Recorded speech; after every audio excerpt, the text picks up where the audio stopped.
మేము మాట్లాడిన దానికి సమాధానం ఎవరు చెప్పాలి? వేమిరెడ్డి ప్రభాకర్ రెడ్డే మాకు సమాధానం చెప్పాలి.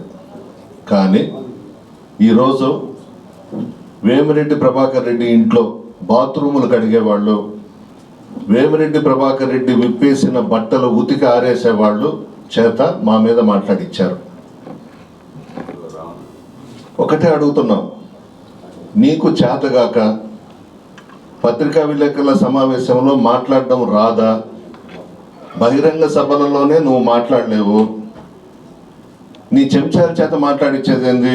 నీకు దమ్ముంటే, ధైర్యం ఉంటే నేను అడిగిన వాటికి, విజయసాయి రెడ్డి గారు అడిగిన వాటికి సమాధానం చెప్పు.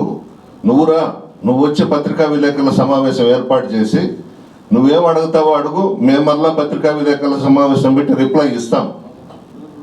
నువ్వు భయపడిపోయి నీ చరిత్ర అంతా మేము విప్పుతామని చెప్పి నీ చెంచాల చేత, నీ ఇంటి ముందు గేట్లు తీసేవాళ్ళ చేత మా మీద ఈరోజు విమర్శలు చేయించావు.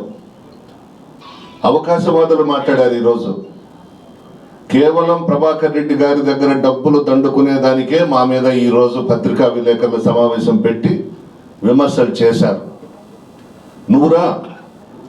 నువ్వు ఏం చెప్తావో చెప్పు, ప్రెస్ మీట్ పెట్టి దానికి సమాధానం చెప్పేదానికి మరలా మేము సిద్ధంగా ఉన్నాం.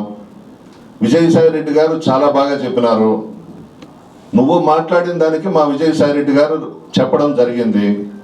నీకు చేతనైతే నువ్వు పత్రికా విలేకరుల సమావేశం పెట్టి నేను అడిగిన వాటికి, విజయసాయి రెడ్డి గారు అడిగిన వాటికి సమాధానం చెప్పు. మధ్యలో నీ ఇంటి దగ్గర గేట్లు తీసేవాళ్ళు, మీ ఇంటి దగ్గర వాచ్మెన్ల చేత మమ్మల్ని మాట్లాడించేది సిగ్గులేదా నీకు? బుద్ధుందా నీకు?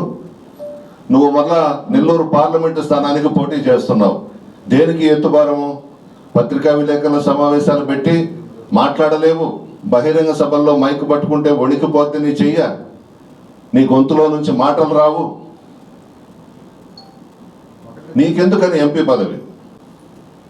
ధైర్యం లేదా? దమ్ము లేదా? నువ్వు మగాడివి కాదా? భయమా నీకు ప్రెస్ వాళ్ళంటే? బహిరంగ సభల్లోనే మాట్లాడలేవు నువ్వు, ఇప్పుడు ఏమొస్తావు? విజయసాయి రెడ్డి గారు మాట్లాడింది వాస్తవమే కదా. ఏ రోజు నెల్లూరు జిల్లాలో ఉన్నావు నువ్వు? ఎప్పుడు ప్రజల మధ్యకు వచ్చావు?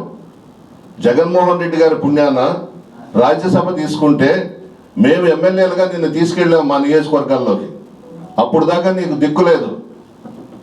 తెలుగుదేశం పార్టీలో నువ్వు రాజ్యసభ ట్రై చేశావు. నీకేంది ఇచ్చేదని చంద్రబాబు ఆ రోజు మాట్లాడినాడు. మా దగ్గరకు వచ్చావు. మా జగన్మోహన్ రెడ్డి గారు రాజ్యసభ ఇచ్చారు.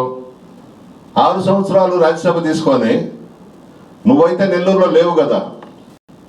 నువ్వు సమాధానం చెప్పాలి ప్రెస్ మీట్ పెట్టి. నీ దగ్గర డబ్బుకు ఆశపడి నీ చుట్టూ తిరిగే చెంచాల చేత మమ్మల్ని తిట్టిస్తావా? నువ్వురా, నీ ఇంట్లో నుంచి బయటకు రా. నీకు సమాధానం చెప్పేదానికి మేము సిద్ధంగా ఉన్నాం. నీకు ఆ దమ్ము లేదు, నీకు ఆ పౌరుషం లేదు, నువ్వు అసలు మగాడివే కాదు. నీకెందుకయ్యా ఎంపీ సీటు?